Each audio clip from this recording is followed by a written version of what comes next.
UP और उत्तराखंड की खबरों के लिए एबीपी गंगा को सब्सक्राइब करें और बेल आइकन दबाएं। कृषि कानून को लेकर किसानों का प्रदर्शन 9वें दिन भी जारी है। किसानों के प्रदर्शन की मियाद कितनी लंबी चलेगी, ये सिर्फ किसान ही तय करने की हालत में है। जाहिर है, आंदोलन जिस खेती, फसल और उसकी कमाई को बचाने के लिए चल रहा है, आंदोलन की भेंट वो भी चढ़ सकती है।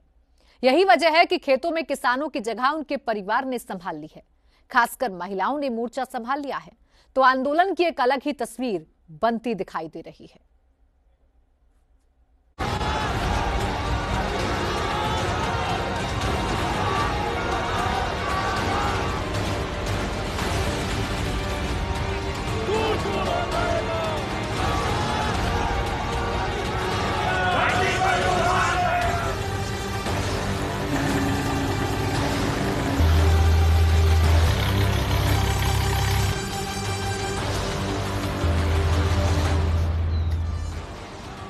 कृषि कानून के खिलाफ अपने परिवार और खेतों को छोड़कर दिल्ली में जुटे किसानों की लड़ाई कमाई को लेकर सरकार पर दबाव बनाने की गरज में उन्होंने मोर्चा खोल रखा है। किसानों का रेला दिल्ली में जमा है, तो अपने अपने प्रदेशों के बॉर्डर पर यूपी के किसान भी खेत, घर बार छोड़कर नोएडा और गाजियाबाद के बॉर्डर पर जुटे हैं।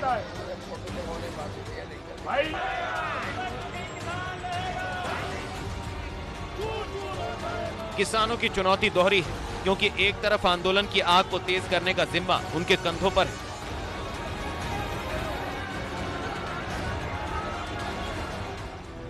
तो दूसरी तरफ उनकी फसल खेतों में खड़ी है, जिसमें लगने वाली मेहनत में चूके तो आंदोलन की आग में अपनी ही कमाई झुलसने का खतरा है। लेकिन किसान को कमजोर समझने की गलती करने वालों को इस तस्वीर को गौर से देखना चाहिए।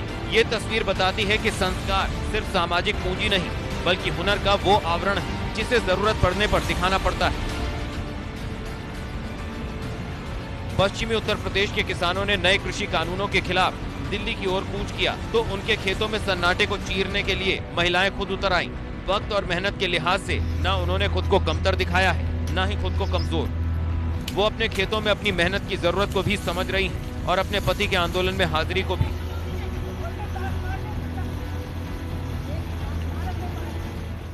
अजी हम अपना बच्चों का पेट पाले जी, हमारे आदमी वहाँ जा रहे दिल्ली में। अच्छा। और हमें तो करना पड़ेगा, हमें छोड़ना भी पड़ता है। अच्छा, तो किस तरह की कठिनाई का सामना करना पड़ रहा है आपको? बड़ी मेहनत कर रहे हैं आप। अब मेरे आदमी भी अब पर जा रहे हैं वहाँ से करन काम। अच्छा। हमें करना पड़ रहा है जी। अब हमारे बच्चों को पेट कौन पालेगा, हम अब कर रहे हैं।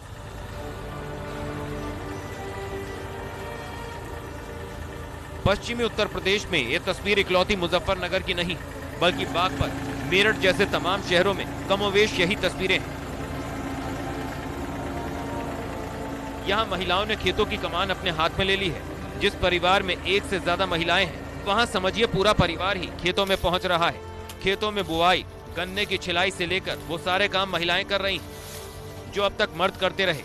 और महिलाएं या तो सहयोगी रही या फिर खाने नाश्ते के प्रबंधन तक जुटी रही। इसे जीवटता ही कहा जाएगा कि बुग्गी गाड़ी में चारा ढोने से लेकर ट्रैक्टर से खेतों की जुताई तक में महिलाओं ने नया चेहरा सामने रखा है।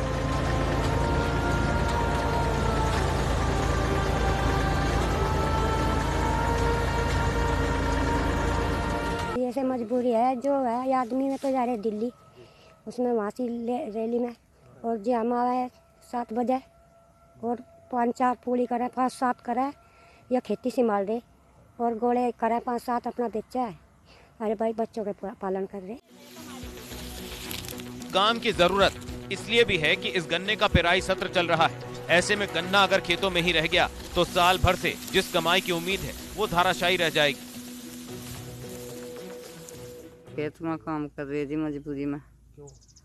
हम पंचायत में गए हुए हैं, घर के आदमी पर्ची आ रही है जी हमारी, हमें मजबूरी में करना पड़ा है। वहाँ से गंडा टाइम पे जाना चाहो। कितने परिवार के सदस्य दिल्ली गए हैं आपके? दिल्ली जी जो घर के बच्चे हैं सभी जा रहे। फिर इन महिलाओं का आत्मविश्वास ये जानता है कि खेतों में उनकी मेहनत के नतीजे शायद सरकार के रुख को बदल सके। 7 बजे आवे और 4-5 फूली बनावे और मालिक हमारे जा रहे दिल्ली और अपने आग वाले बेचे हैं, अपने गुजारा कर रहे हैं जी। घर का काम कौन करता है? घर के काम बस जाके करते हैं। वह तो वहाँ धरने पे पड़े हैं दिल्ली, और मजबूरी में हमें छोड़ना पड़ रहा, हमें सारा काम करना पड़ रहा। करने वाला और कोई है नहीं, करूँ घर का भी करना, खेत का भी करना, सारा करना पड़े जी। हम खेत में आए, डंगर है उनका घास फूस करना पड़े, पर्ची आ रही। हमारे आदमी खेत में है, यहाँ छोड़ रहे गांडे वांडे इन्हें टेम्पा करवा रहे। परिवार के लोग? परिवार के लोग दिल्ली गए हुए हैं, धरने प्रदर्शन पे वहाँ बैठे हुए हैं। सरकार हमारी मांग पूरी नहीं कर रही। मेरठ के बफावत गांव में किसान जसबीर और उनके 2 बेटे दिल्ली कूच कर गए तो परिवार की मां और बेटियों ने खेत संभाल लिया। इन बेटियों को खेतों में काम करते देख अगर आपको भी लगता है कि ये महज ग्रामीण जीवन जी रही हैं, इसलिए इनके हौसले मजबूत हैं, तो फिर आपकी इस सोच को और बड़ा करने की जरूरत है।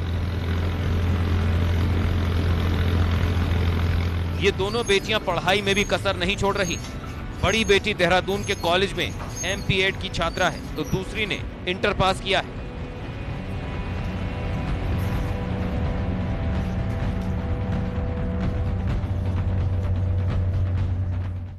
जो मैं हूँ, मैं फिजिकल एजुकेशन की स्टूडेंट हूँ जो कि MP.Ed कर रही हूँ फिलहाल देहरादून से।